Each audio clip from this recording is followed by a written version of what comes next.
A ver, lo que vamos a ver hoy no es solo un tren, es mucho más. Es la historia de toda una región, ¿sabes?, condensada en acero y en vapor. Vamos a meternos de lleno en cómo el ferrocarril de Arauco, allá en Chile, acabó siendo un reflejo, casi un espejo, del destino de toda una comunidad. Y esta es la pregunta clave, ¿no? ¿Cómo es posible que unas simples vías y unos vagones puedan contarnos el auge, la caída y hasta la reinvención de una zona entera? Porque eso es lo fascinante de esta historia. Vamos a descubrir que este ferrocarril es mucho más que un medio de transporte. Es, de alguna manera, el protagonista silencioso de un auténtico drama económico. Vale, pues para entenderlo todo tenemos que viajar atrás en el tiempo, al siglo XIX. El punto de partida es el carbón. Chile estaba en plena fiebre minera y claro, para mover toda esa riqueza, para sacarla de las minas, no bastaba con carretas y caminos de tierra, hacía falta algo mucho más potente.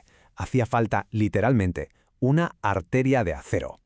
Y es justo ahí donde aparece nuestro primer protagonista, de Arauco Company Limited. Fijaos, en 1886, esta empresa privada de capital británico llega y toma las riendas del proyecto. Y su objetivo era clarísimo, no había lugar a dudas: conectar las minas de carbón de Arauco con el resto del mundo. Todo, absolutamente todo, giraba en torno a ese oro negro. Bueno, y con la compañía en marcha, empieza la época dorada del ferrocarril. Ahora vamos a ver cómo la ingeniería de la época no solo levantó unas vías, sino que construyó el auténtico motor económico de toda la región. Y si hablamos de símbolos, la joya de la corona, la pieza central de todo esto, fue el puente Biobío. Ojo, que no era un puente cualquiera, ¿eh? Era el puente ferroviario más largo de todo Chile.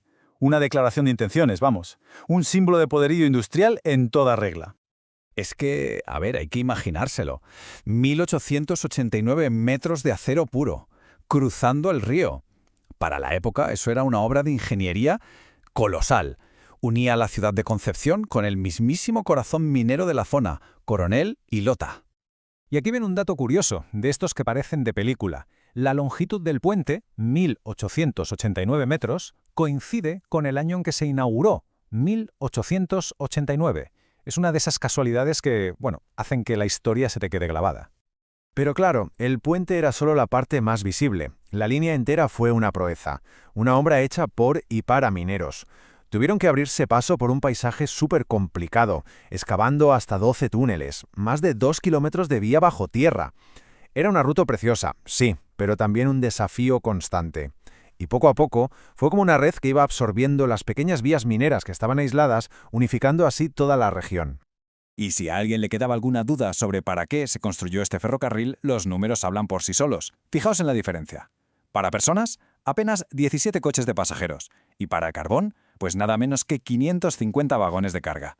La conclusión es evidente. Este tren no se hizo para transportar gente, se hizo para transportar carbón. Pero bueno, como suele pasar, las épocas doradas no duran para siempre. Ahora la historia cambia de tono. Vamos a ver cómo una serie de problemas y desafíos empezaron a apagar el motor de este gigante de acero. Es el principio del fin. La cosa es que la caída no fue de repente, fue un declive muy lento, de casi un siglo. El primer tropiezo fue una crisis administrativa bastante gorda, ya en 1897.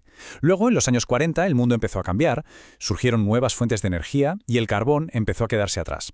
Y el golpe final, el de gracia, llegó en 1957. La empresa ya no era viable, era insostenible, y el ferrocarril tuvo que ser cedido al Estado. El motor privado, sencillamente, se apagó. Es que los problemas venían por todas partes. Era una tormenta perfecta. Por un lado, a nivel mundial, el carbón estaba perdiendo la batalla. Por otro, a nivel local, los conflictos laborales eran continuos y estaban destrozando la economía de la región. Y claro, lo más grave de todo, sus clientes principales, las empresas de carbón, se estaban hundiendo y arrastraban al ferrocarril con ellas. Y justo cuando todo parecía perdido, cuando el final era inevitable, la historia nos da un giro de guión. Dejamos el carbón y pasamos a la madera. Imaginad la escena. Décadas de abandono, de óxido, con un futuro más que negro. Y de repente, de la nada, surge una industria completamente nueva que se perfila como una posible salvadora. Fue en realidad una reinvención a la fuerza. Paso 1, el declive. Su cliente de siempre, la industria del carbón, desaparece. Pero, paso 2, a partir de 1985 aparece un nuevo jugador en el tablero, la industria maderera y de la celulosa, que necesita una forma de transportar su mercancía. Y así, paso 3, el viejo ferrocarril consigue una segunda oportunidad, una nueva vida, cambiando los vagones de carbón por troncos de madera y pulpa. Y todo esto nos lleva a la pregunta final, una pregunta que de hecho se plantea en la propia fuente. ¿Estamos ante el renacer de un ferrocarril que ya dábamos por muerto? Pensadlo bien, una vía que nació para una industria que ya no existe y que ha sido resucitada por otra que no tiene nada que ver. Su futuro, incluso a día de hoy, se sigue escribiendo, sigue en movimiento sobre esas mismas vías.